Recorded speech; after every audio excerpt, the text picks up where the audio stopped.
자, 발표를 시작하도록 하겠습니다. 여기 보면은 이제 제목이 사이버 불링의 유형의 결정 요인에 관한 연구가 되겠습니다. 그래서 사이버 불링이라는 것은 여러분이 뭐 잘 알다시피 불링이라는 건 괴롭힌다는 뜻이거든요.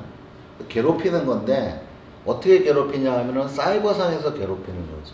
근데 이 사이버상에서 괴롭힌다는 거는 몇 가지 특징이 있습니다. 몇 가지 특징을 얘기하면은 일단 사이버상에서 괴롭히는 거는 피해자가 가해자가 될 수 있습니다. 우리가 일반적으로 오프라인에서는 가해자가 피해를 주면은 가해자가 피해자하고 다릅니다, 완전히. 그러니까 가해하는 사람은 계속 가해를 하는 거죠. 가해자가 피해자가 가해자가 될 수가 없는데 사이버상에서는 독특하게 가해를 하는 사람이 피해를 받는 사람이 또 남을 피해를 주는 거죠. 그러니까 피해받는 사람이 가해를 또 하는 경우가 돼가지고 피해자인 동시에 가해자가 되는 경우가 많습니다. 이 사이버 불링상에서는 그렇게 많고 또 이 최근에 이제 사이버 불링이 그러니까 많은 연구를 시작하게 되는 것은 사이버 불링상에서 이제 미국 같은 경우에 청소년들이 이제 자살하는 경우가 있습니다. 사이버 불링에서 괴롭힘을 당해가지고 이 자살하는 경우가 이제 생김에 따라서 갑자기 이제 이 사이버 불링에 대한 연구가 시작되기 시작했죠. 그래서 이미 사이버 불링은 많은 연구가 진행되어 왔습니다. 그래서 제 연구의 의미라고 하면은 뭐 새로운 연구를 사이버 불링에 대한 새로운 연구를 한다기보다 기존에 돼 있던 사이버 불링에 대한 연구를 이제 한 번 더 짚어보겠다는 그런 의미가 되겠습니다. 그래서 사이버 불링은 뭐 이 연구가 너무 다양해요. 뭐 사이버 불링의 특성에서부터 저 같은 연구가 사이버 불링의 이제 유형이죠. 사이버 불링의 유형이 어떻게 나눠져 있느냐. 또 뭐 사이버 불링에 대한 이게 뭐 이걸 어떻게 줄일 수 있느냐. 저 같은 경우는 이제 모형이 사이버 불링을 줄이기 위한 방법으로 윤리의식을 해서 윤리의식에 대한 뭐 교육도 될 수 있고 교육을 받으면 결국은 이게 이제 가해가 적어지지 않겠느냐라는 가설이죠. 특히 이 사이버 불링은 일반인보다 청소년들이 굉장히 이게 심각하게 생각을 많이 하고 있습니다.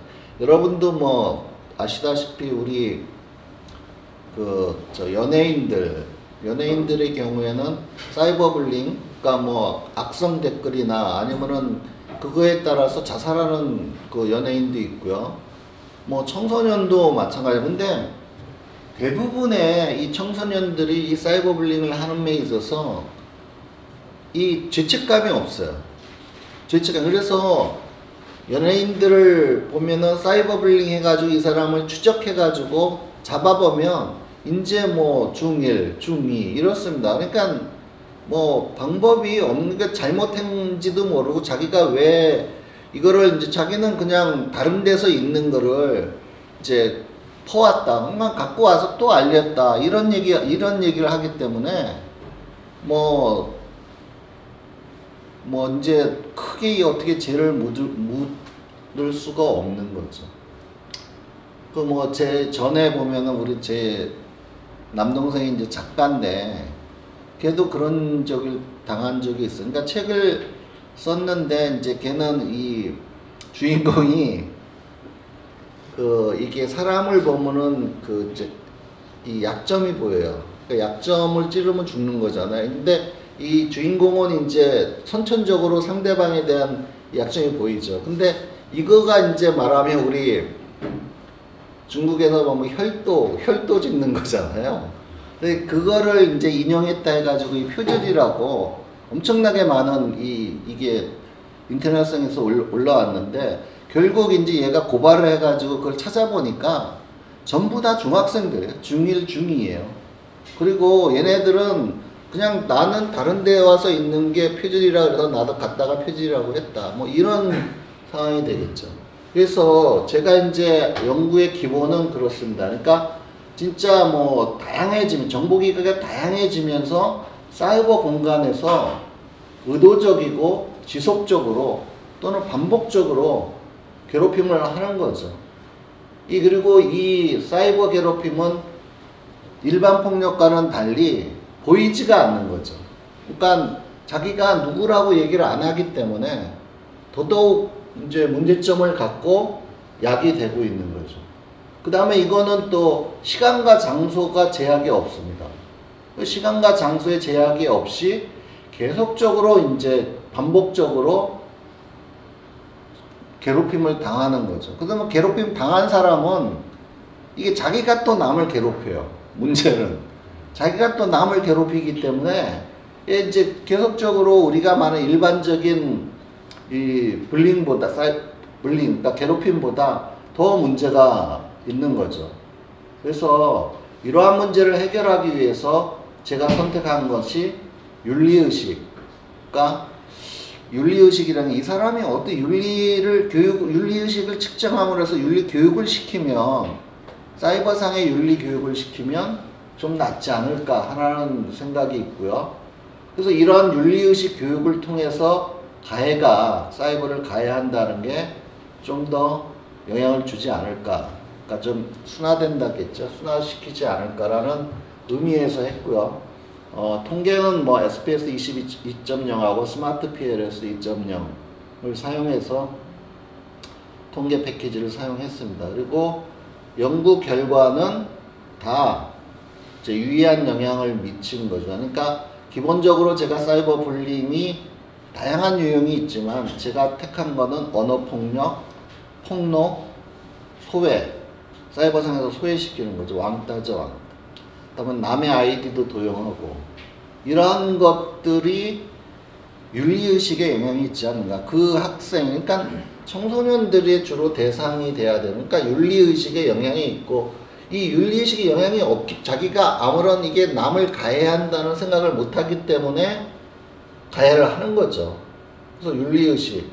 그래서 제 전체적인 것을 보면 이제 전체적인 것이 기본 사이버 불링이 윤리의식에 영향을 주고, 윤리의식이 가해에 영향을 준다. 그래서 사이버 불링에 대한 요인으로서는 언어폭력, 뭐 폭로죠. 남에 대한 폭로, 소외, 또 아이디어 도용, 뭐 이런 것을 이제 사이버 불링의 기본 요소로 잡았습니다. 그 다음에 이제 뭐 사이버 불링이라는 것은 우리가 폭력적인 행위죠. 그러니까 원래 불링이라고 하죠. 불링이라는 거는 이제 괴롭힘, 그러니까 남을 왕따시키는 게 불링이에요.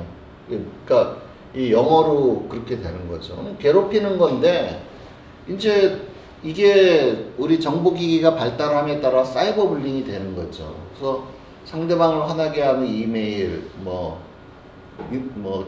즉각적인 메시지, 소셜미디어의 자료, 채팅방 놀림, 상대방 비방, 이런 것 등이죠. 그래서 상대방을 아주 두렵게 만들고, 또 사이버 즐겁지 않은 그림, 또 여러분 알다시피 저 도찰이라 그러죠. 상대방 사진을 이제 촬영해가지고 올리기도 하고, 또 폭력적인 그림, 사진, 비디오, 이런 예시가 있죠. 그런 예시들이 많은데, 이러한 예시들이 이제 그러한 예시를 보고 유형으로 분류를 한 거죠. 그래서 유형으로 분류해서 사이버 폭력을 행하는 경우를 우리가 됐고, 이 사이버 폭력에 여기 보시면 가해자와 피해자가 서로 영향이 확인되고 있어요. 그러니까 이거는 이제 제 말이 아니라 기존 연구에서 사이버상에서는 가해자와 피해자가 동시인 경우가 많아요. 자기가 피해를 받고 남을 가해하는 거죠. 피해를 받고 남을 또 본인이 가해하는 경우가 많아요. 그래서 사이버 폭력상에서는 가해자가 피해자가 서로 동시에 될 수도 있고, 또 연관성, 가해 행동하고 피해 경험이 연관성이 많다는 거죠. 그래서 이러한 것은 우리가 말하는 정보기기나 스마트 기기, 이런 거에 대한 비정상적인 거죠. 그래서 본 연구는 이제 사이버 불링의 유형이죠. 이 유형은 다양하게 많습니다. 근데 제가 선택한 유형은 언어폭력, 폭로, 소외, 아이디어 도용이 되고 이러한 것들이 윤리의식에 영향을 준다. 이 영향이 이제 있겠죠. 그 다음에 이것이 또 사이버 가해. 윤리의식이 그러니까 높고 낮음에 따라서 사이버를 가해하느냐 안 하느냐가 되겠죠. 그래서 이러한 이제 윤리의식을 설정하는 뭐 실증적 연구가 되겠습니다. 다음에 이러한 요인을 설명하기 위해서 구조방정식 모형을 사용하였고요. 이론적 배경에서 간단하게 보시면 이제 언어폭력, 또 악성 댓글 폭로 소외, 뭐 아이디어 도용으로 제가 5가지를 정했습니다. 뭐 언어폭력은 뭐 왜 협박, 조롱, 뭐 특정한 사람에게 계속적으로 뭐 욕설을 송신하는 것이죠. 또 악성 댓글은 뭐 아다시피 이제 나쁜 얘기를 계속 하는 거죠. 뭐 연예인들 뭐 특히 뭐 그래서 자살하는 연예인도 많고 폭로하는 거고. 근데 이 폭로가 뭐 실제로 있는 게 아니라 이제 남이 그랬다 하는 거를 또 갖다가 쓰니까 문제가 되는 거죠. 본인의 허락 없이 온라인에 막 공개하는 거죠. 소외는 이제 소외시키는 거죠. 뭐 토론방 이런 데에서 계속적으로 이제 소외시키는 거고. 근데 남의 아이디를 도용해 가지고 이제 뭐 불법적인 행위를 하는 거죠. 뭐 청소년들이 뭐 아버지 뭐 저 주민등록 번호로 뭐 성인물을 본다든지 뭐 이런 뭐 아이디어 도용이 되겠어요. 그러면 이제 윤리의식인데, 윤리의식은 이러한 악성 댓글을 윤리의식이 영향이 있지 않겠느냐. 윤리의식을 사이버 공간에서 윤리의식 교육을 시키면 좀 더 괜찮아지지 않겠냐 하는 의미에서 윤리의식이 되는 거죠. 그래서 이러한 윤리활동은 뭐 홍보활동, 학교에서 또는 교육정책, 학부모 프로그램, 뭐 시민단체 다양한 방법으로 윤리를 이제 교육을 시킬 수 있다는 거죠. 그렇다면 이러한 윤리의식이 사이버 가해, 그러니까 뭐 사이버에서 폭력상에서 이런 것을 줄일 수 있다라고 이제 생각해서 뭐 기본적인 연구를 시작하게 됐습니다. 그래서 여기 보시면 이제 연구 모델이 되겠습니다. 연구 모델은 뭐 언어 폭력, 폭로, 소외, 아이디어 도용, 윤리의식, 뭐 사이버 가해가 되겠습니다.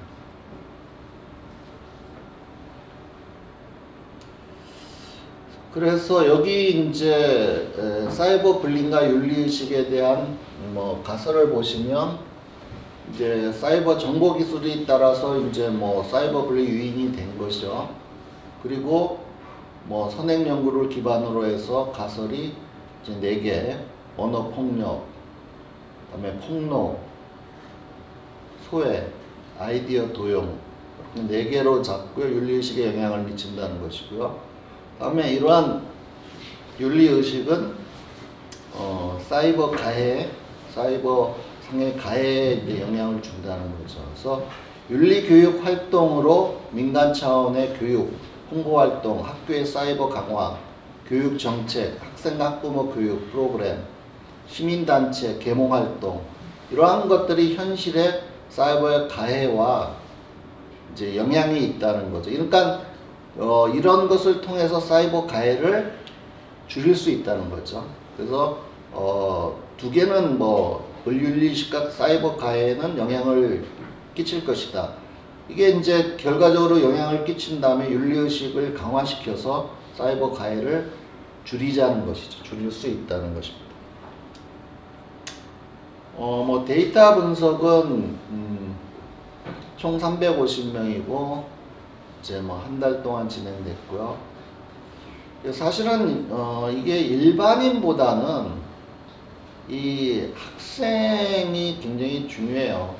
이 사이버 가해는 이 청소년, 특히 청소년 사이버 가해가 많기 때문에 제 지금 응답자의 경우는 뭐 다양하게 분포되어 있지만은 실질적으로는 이 중학생, 고등학생을 중점적으로 연구하는 게 뭐 좀 맞다고 봐집니다. 그래서 연령도 뭐 낮고 그다음 일반인이 많은데 사실 중학생과 고등학생이 많은 게 뭐 더 연구에 제가 보기에는 의미가 있지 않을까 이런 생각이 됩니다. 그래서 나중에 연구할 때는 좀 중학생과 고등학생 위주로 하는 게 나을 것 같고요. 그다음에 일반인의 경우는 뭐 이제 좀 저조했고, 분석 방법으로는 뭐 저희가 PLS 2.0 뭐 요즘은 이제 제가 3.0도 사용하고 있는데 뭐 두 개 차이는 별로 없어요. 근데 3.0이 좀 더 다양한 그게 들어가 있어요. 좀 이따 제가 설명해 보면 이게 이제 그 언어 폭력, 뭐 폭로, 소위 아이디어 도용이 윤리의식에 그다음에 사이버 가해에 영향을 주고 다 네거티브가 맞죠. 그러니까 다 영향을 주는데 네거티브죠. 그러니까 폭력성이 높을수록 윤리의식이 낮다는 거죠. 그 윤리의식이 낮을수록 그 폭력성이 높을수록 낮고 낮을수록 가해가 높아지는 거죠. 그러니까 다 네거티브죠. 다 연구 결과가 네거티브고 뭐 이 중에 보면은 다 그것도 유의 수준이 상당히 높은 수준이죠. 좀 1.97 이상이 이제 유의 수준이라고 보면 굉장히 높고요. 여기 보면은 아까 2.0과 3.0 제가 PLS 보니까 사실은 R 스퀘어 값이 이렇게 높은 거는 아까 뭐 우리가 R 스퀘어 값이 높으면 적절하다 이렇게 판단하는데 이렇게 높은 거는 의심을 해봐야 돼요. 7 정도 되는 거는 우리 뭘 의심해야 하냐면은 다중공성성이라고 했습니다. 다중공성성이라는 거는 두 질문이 이제 그러니까 똑같은 질문을 한 것이 아니냐는 게 다중공산성인데 3.0에는 다중공산성을 이렇게 표로 주더라고요. 그 이제 VIF라 하는데 다중공산성 그거를 표로 주기 때문에 우리가 표로 할 수도 있는 것 같아요.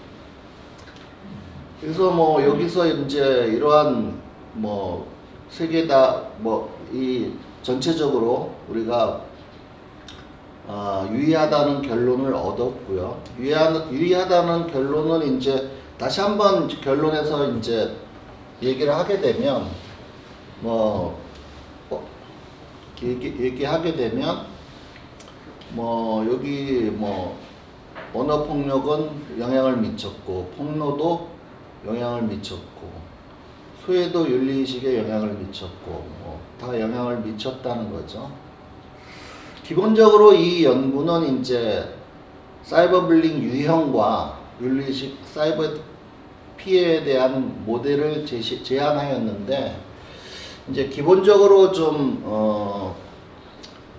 더 우리가 생각해야 되는 부분이 이제 대상 자체가 중고등학생의 포커스를 맞추면 좀 더 실증적인 연구가 될 수 있다라는 거 하고 이러한 연구는 이제 많이 되어 왔기 때문에 결론적으로 얘기하면은 한 번 더 검증한다는 차원에서 그러니까 뭐 새로운 거를 뭐 만든다는 의미가 아니라 이제 검증한다는 의미에서 분석을 하면 되는 거고요. 그 다음에 그러한 연구에서 보면 이제 시사점으로 보면요, 사이버 불링을 이제 해결하기 위한 방법이죠. 괴롭힘을 해결하기 위해서는 공간의 특성, 아까 말하면 사이버상의 공간이라는 것은 뭐 시간 또 공간의 제약이 없다는 거죠. 없이 괴롭힐 수 있다는 거고, 뭐 우리가 그거 중에 이제 유형을 제가 뭐 4개, 언어폭력, 폭로, 소외, 아이디어 도용 이렇게 지금 이제 4개를 해서 책에 이제 했는데 요 4개보다 사실은 더 많습니다. 아까 얘기했다시피 뭐 남에 대한 뭐 이런 괴롭힘 종류가 다양해요. 그래서 그러한 것들 요인을 모두 뭐 아까 말한 악성 댓글 같은 거 이런 것도 있고 이런 것에 좀 더 결과를 보여줘야 체계적인 연구가 필요한 거고요. 그 다음에 이제 또 하나의 의의라면은 이제 윤리의식에 영향을 주기 때문에 윤리의식을 가리키는 교육 기관이 이제 필요하다는 거고요. 그 다음에 이제 이러한 윤리의식을 통해서 우리가 세밀하게 연구가 앞으로도 사이버 불링에 대해서 연구가 되어져야 된다는 거죠. 예, 감사합니다.